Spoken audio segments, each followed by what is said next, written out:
ಶಿವಮೊಗ್ಗದಿಂದ ಈಶ್ವರಪ್ಪ ಪಕ್ಷೇತರ ಅಭ್ಯರ್ಥಿಯಾಗಿ ಸ್ಪರ್ಧೆ ಸಾಧ್ಯತೆ ಅನ್ನೋ ಮಾಹಿತಿ ಲಭ್ಯವಾಗ್ತಾ ಇದೆ. ಹಾವೇರಿಯಿಂದ ತಮ್ಮ ಪುತ್ರನಿಗೆ ಟಿಕೆಟ್ ಸಿಗುತ್ತೆ ಅನ್ನುವಂತಹ ಸಾಕಷ್ಟು ನಿರೀಕ್ಷೆ ಇತ್ತು. ಆದರೆ ಇಲ್ಲ, ಅಲ್ಲಿ ಬಸವರಾಜ ಬೊಮ್ಮಾಯಿ ಅವರ ಹೆಸರು ಕೇಳಿ ಬರ್ತಾ ಇದೆ. ಪುತ್ರನಿಗೆ ಟಿಕೆಟ್ ಕೈ ತಪ್ಪುವಂತಹ ಸಾಧ್ಯತೆ ಹಿನ್ನೆಲೆಯಲ್ಲಿ ಶಿವಮೊಗ್ಗ ಎಂಪಿ ಕ್ಷೇತ್ರದಿಂದ ಈಶ್ವರಪ್ಪ ಕಣಕ್ಕಿಳಿಯುವಂತಹ ಚಿಂತನೆಯಲ್ಲಿದ್ದಾರಂತೆ. ರಾಘವೇಂದ್ರ ವಿರುದ್ಧ ಪಕ್ಷೇತರ ಅಭ್ಯರ್ಥಿಯಾಗಿ ಸ್ಪರ್ಧಿಸೋ ಎಲ್ಲಾ ಸಾಧ್ಯತೆಗಳಿದೆ. ಚುನಾವಣಾ ರಾಜಕೀಯದಿಂದ ನಿವೃತ್ತಿ ಘೋಷಿಸಿದ್ದಾರೆ. ಈಗಾಗಲೇ ಈಶ್ವರಪ್ಪನವರು ವಿಧಾನಸಭಾ ಎಲೆಕ್ಷನ್ ಅಲ್ಲೂ ಕೂಡ ಅವರಿಗೆ ಟಿಕೆಟ್ ಸಿಕ್ಕಿರಲಿಲ್ಲ. ಆದ್ರೆ ಮುಂಬರುವಂತಹ ದಿನದಲ್ಲಿ ನನಗೆ ಅಥವಾ ನನ್ನ ಪುತ್ರನಿಗೆ ಟಿಕೆಟ್ ಸಿಗುತ್ತೆ, ಉನ್ನತ ಸ್ಥಾನಮಾನ ಸಿಗುತ್ತೆ ಅನ್ನುವಂತ ವಿಶ್ವಾಸವನ್ನ ವ್ಯಕ್ತಪಡಿಸ್ತಾ ಇದ್ರು. ಪಕ್ಷದಿಂದ ತಮಗೆ ಮತ್ತು ತಮ್ಮ ಪುತ್ರನಿಗೆ ಲೋಕಸಭಾ ಎಲೆಕ್ಷನ್ ಅಲ್ಲಿ ಟಿಕೆಟ್ ಸಿಗುತ್ತೆ ಅನ್ನುವಂತ ವಿಶ್ವಾಸವನ್ನು ಕೂಡ ವ್ಯಕ್ತಪಡಿಸ್ತಾ ಇದ್ರು.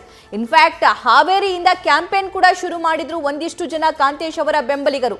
ಆದ್ರೆ ಅದ್ಯಾವುದೂ ಕೂಡ ಫಲ ಕೊಡ್ಲಿಲ್ವಾ ಅನ್ನುವಂತಹ ಪ್ರಶ್ನೆ ಒಂದ್ ಕಡೆ ಆದ್ರೆ, ಮತ್ತೊಂದು ಕಡೆ ಈ ಲಿಸ್ಟ್ ಅನೌನ್ಸ್ ಆದ ನಂತರವೇ ಎಕ್ಸಾಕ್ಟ್ಲಿ ಗೊತ್ತಾಗುತ್ತೆ ಅನ್ನೋದು. ಆದ್ರೆ ನಿನ್ನೆ ಆಗಿರುವಂತಹ ಸಿಇಸಿ ಸಭೆಯಲ್ಲಿ ಬಹುತೇಕ ಬೊಮ್ಮಾಯಿ ಅವರ ಹೆಸರು ಫೈನಲ್ ಆಗಿದೆ, ಖಚಿತವಾಗಿದೆ ಅನ್ನುವಂತಹ ಮಾಹಿತಿ ಕೂಡ ಇದೆ. ಇದೆಲ್ಲದರ ಮಧ್ಯೆ ನಿನ್ನೆ ಆ ಸಿಇಸಿ ಸಭೆಯ ಬಳಿಕ ಸಾಕಷ್ಟು ನಾಯಕರು ಈ ಬಗ್ಗೆ ಮತ್ತಷ್ಟು ಮಾಹಿತಿಯನ್ನ ನಮ್ಮ ಶಿವಮೊಗ್ಗ ಪ್ರತಿನಿಧಿ ಪ್ರಸನ್ನ ನೀಡ್ತಾರೆ. ಪ್ರಸನ್ನ, ಪ್ರತಿ ಸಲನೂ ತಮಗೆ ಪಕ್ಷದಿಂದ ಅನ್ಯಾಯ ಆಗಿದೆ ಅಥವಾ ಪಕ್ಷ ತನಗೆ ಗುರುತಿಸಿಲ್ಲ, ಸ್ಥಾನಮಾನ ಕೊಟ್ಟಿಲ್ಲ ಅಂತಾಗ ಈಶ್ವರಪ್ಪನವರು ರೆಬಲ್ ಆಗಿರೋದು ಸಹಜ. ಈ ಬಾರಿಯೂ ಕೂಡ ಅವರು ನಿವೃತ್ತಿ ಘೋಷಣೆ ಮಾಡಿದ ನಂತರವೂ ಕೂಡ ಶಿವಮೊಗ್ಗದಿಂದ ಸ್ಪರ್ಧೆ ಮಾಡ್ತಾರೆ ಅನ್ನೋ ಮಾತು ಕೇಳಿ ಬರ್ತಾ ಇದೆ. ಅವರೇ ಹೇಳಿರದ ಏನ್ ಚರ್ಚೆ ಆಗ್ತಿದೆ? ಸಭಾ ಏನು ಈಗ ಲೋಕಸಭಾ ಚುನಾವಣೆಗೆ ಸಂಬಂಧಪಟ್ಟಂತೆ ಟಿಕೆಟ್ ಹಂಚಿಕೆ ವಿಚಾರಕ್ಕೆ ಸಂಬಂಧಪಟ್ಟಂತೆ ಮಾತಾಡೋದು ಅಂತಂದ್ರೆ, ತಮ್ಮ ಪುತ್ರ ಕಾಂತೇಶ್ಗೆ ತಮ್ಮ ಮುಂದಿನ ದಿನಗಳಲ್ಲಿ ರಾಜಕೀಯ ಭವಿಷ್ಯಕ್ಕೆ ಕಲ್ಪಿಸಬೇಕು ಅನ್ನೋ ದೃಷ್ಟಿಯಲ್ಲಿ ಈಶ್ವರಪ್ಪನವರು ಹಾವೇರಿ ಕ್ಷೇತ್ರದಲ್ಲಿ ಮಗನ ಓಡಾಟಕ್ಕೆ ಸಾಕಷ್ಟು ಪ್ರಯತ್ನ ಪಟ್ಟಿದ್ರು. ಹಾಗೆ ಅಲ್ಲಿರುವಂತಹ ವಿವಿಧ ಮಠಾಧೀಶರು ಮತ್ತು ವಿವಿಧ ಸಮಾಜದ ಪ್ರಮುಖರನ್ನ ಕೂಡ ಮಗ ಕಾಂತೇಶ್ ಕಳೆದ 1.5-2 ವರ್ಷಗಳಿಂದ ಅವರು ಅಲ್ಲಿ ಓಡಾಟಿ ಜನಸಂಪರ್ಕ ಸಾಧಿಸುವ ಮೂಲಕ ಅಲ್ಲಿ ಸಾಕಷ್ಟು ತಮ್ಮ ಅಂದ್ರೆ ಚುನಾವಣೆಗೆ ಸಂಬಂಧಪಟ್ಟಂತೆ ಏನು ಬೇಕಾಗತ್ತೆ ಆ ಸಿದ್ಧತೆನ ಮಾಡ್ಕೊಂಡಿದ್ರು. ಈ ಹಿನ್ನೆಲೆ ಕೂಡ ತಮ್ಮ ಮಗನಿಗೆ ಟಿಕೆಟ್ ಸಿಗುತ್ತೆ ಅನ್ನೋ ವಿಶ್ವಾಸ ಈಶ್ವರಪ್ಪನವ್ರಿಗಿತ್ತು, ಹಾಗೆ ಕಾಂತೇಶ್ಗಿತ್ತು. ಆದ್ರೆ ನಿನ್ನೆ ಅಂದ್ರೆ ಹೀಗೆ ಕಳೆದ 1 ವಾರದ ಹಿಂದೆ ನೋಡಿದ್ರೆ ಡೆವಲಪ್ಮೆಂಟ್ಗಳು ನೋಡ್ತಾ ಇದ್ರೆ ಅವರಿಗೆ ಸಾಕಷ್ಟು ಇದ್ರಲ್ಲಿ ಯಾಕೋ ಒಂದು ವ್ಯತ್ಯಾಸಗಳಾಗ್ತಾ ಇದೆ ಅನ್ನುವಂಥದ್ದು ಈಶ್ವರಪ್ಪನವರಿಗೆ ಸುಳ್ಳು ಸಿಕ್ಕಿರುವಂಥದ್ದು.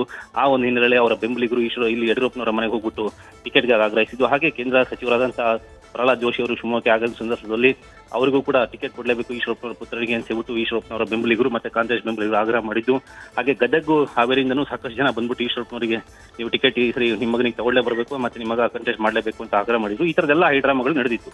ಆದ್ರೆ ಈಗ ನಿನ್ನೆ ರಾತ್ರಿ ಏನು ಪಟ್ಟಿ ಪ್ರಕಟ ಆಗಿದೆ ಅಂತ ಹೇಳಲಾಗ್ತದೆ, ಆ ಒಂದು ಹಿನ್ನೆಲೆಯಲ್ಲಿ ಈಶ್ವರಪ್ಪನವರ ಮಗನಿಗೆ ಟಿಕೆಟ್ ಇಲ್ಲ, ಅಲ್ಲಿಂದ ಮಾಜಿ ಸಿಎಂ ಬೊಮ್ಮಾಯಿ ಅವರು ಕಂಟೆಸ್ಟ್ ಮಾಡ್ತಾರೆ ಅನ್ನೋ ಹಿನ್ನೆಲೆಯಲ್ಲಿ ಈಗಾಗಲೇ ಅವ್ರಿಗೆ ಸುಳಿವು ಮುಂಚೆನೆ ಸಿಕ್ಕಿತ್ತು ಅನ್ಸುತ್ತೆ. ಹಾಗಾಗಿ ಈಶ್ವರಪ್ಪನವರು ಈಗಾಗಲೇ ತಮ್ಮ ಆಪ್ತರೊಂದಿಗೆ ಚರ್ಚೆ ಮಾಡೋದ್ರ ಮೂಲಕ ಹೀಗೆ ನಾನು ಚುನಾವಣಾ ರಾಜಕೀಯ ನಿವೃತ್ತಿ ಘೋಷಣೆ ಮಾಡಿದ್ದೀನಿ, ಅದನ್ನ ತೆಗೆದ್ಬಿಟ್ಟು ನಾನು ಶಿವಮೊಗ್ಗ ಲೋಕಸಭಾ ಕ್ಷೇತ್ರಗಳಿಂದನೇ ಸ್ಪರ್ಧೆ ಮಾಡ್ತೀನಿ ಅಂತ ಹೇಳ್ಬಿಟ್ಟು ಆತ ತಮ್ಮ ಬೆಂಬಲಿಗರೇನು ಆಗ್ರಹಿಸ್ತಾರೆ, ಅದಕ್ಕೆ ಸಮ್ಮತ ವ್ಯಕ್ತಪಡಿಸಿದ್ರು. ಇದಕ್ಕೆ ಪೂರ್ವಕವಾಗಿ ಅವರು ಸಾಗರ, ಶಿಕಾರಿಪುರ ಮತ್ತೆ ಭದ್ರಾವತಿ ಬೇರೆ ಕಡೆ ತಮ್ಮ ಆಪ್ತ ವಲಯದಲ್ಲಿರುವಂತಹ ಮತ್ತೆ ಬಿಜೆಪಿಲಿರುವಂತಹ ಕೆಲವು ಪ್ರಮುಖರನ್ನ ಸಂಪರ್ಕ ಮಾಡಿ ತಮ್ಮ ಅಭಿಲಾಷೆಯನ್ನು ವ್ಯಕ್ತಪಡಿಸ್ತಾರೆ. ಹಾಗೆ ಕೂಡ ಅವರಿಗೆ ಕೆಲವರು ಆಯ್ತು ನೀವು ಮಾಡಿ, ತೊಂದರೆ ಇಲ್ಲ ಅಂತ ಹೇಳ್ಬಿಟ್ಟು ತಮ್ಮ ಬೆಂಬಲವನ್ನ ಸೂಚಿಸ್ತಿದ್ದಾರೆ. ಹಾಗಾಗಿ ಇದು ನೋಡ್ತಾ ಹೋದ್ರೆ ಎಲ್ಲ ಒಂದ್ ಕಡೆ ಈಶ್ವರಪ್ಪನವರಿಗೆ ಈಗಾಗಲೇ ಸುಳಿವು ಸಿಕ್ಕಿರ್ಬೋದೇನೋ, ತಮ್ಮ ಮಗನಿಗೆ ಟಿಕೆಟ್ ಸಿಗುವ ಸಾಧ್ಯತೆಗಳು ಬಹುತೇಕ ಕಡಿಮೆ ಇದೆ ಅಂತ. ಹಾಗಾಗಿನೇ ಆ ಒಂದು ಸೇಡನ್ನು ತೀರಿಸ್ಕೊಳ್ಳೋ ನಿಟ್ಟಿನಲ್ಲಿ ಅದು ಏನೇ ಆಗ್ಲಿ ನಾನು ಮಗನಿಗೆ ಭವಿಷ್ಯ ಕಟ್ಕೊಡ್ಲೇಬೇಕು ಅನ್ನೋ ಒಂದು ನಿರ್ಧಾರಕ್ಕೆ ಬಂದಿರುವಂತಹ ಈಶ್ವರಪ್ಪನವರು ಸಹಜವಾಗಿಯೇ ಈಗ ತಾವೇ ಕಣಕ್ಕೆ ಇಳಿದ್ಬಿಟ್ಟು ಮುಂದಿನ ದಿನದಲ್ಲಿ ಇಲ್ಲಿಂದನೇ ಕಂಟೆಸ್ಟ್ ಮಾಡೋಣ ಅನ್ನೋ ಲೆಕ್ಕಾಚಾರದಲ್ಲಿ ಅವರು ಇದ್ದಾರೆ ಅಂತ ಹೇಳಲಾಗ್ತದೆ. ಹಾಗಾಗಿನೇ ಅದಲ್ಲದೆ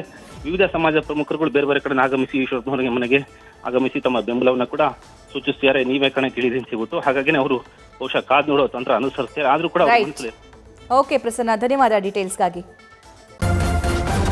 ನ್ಯೂಸ್ ಫಸ್ಟ್ ನಿರ್ಭೀತಿಯಿಂದ ನಿಮ್ಮ ಪರವಾಗಿ.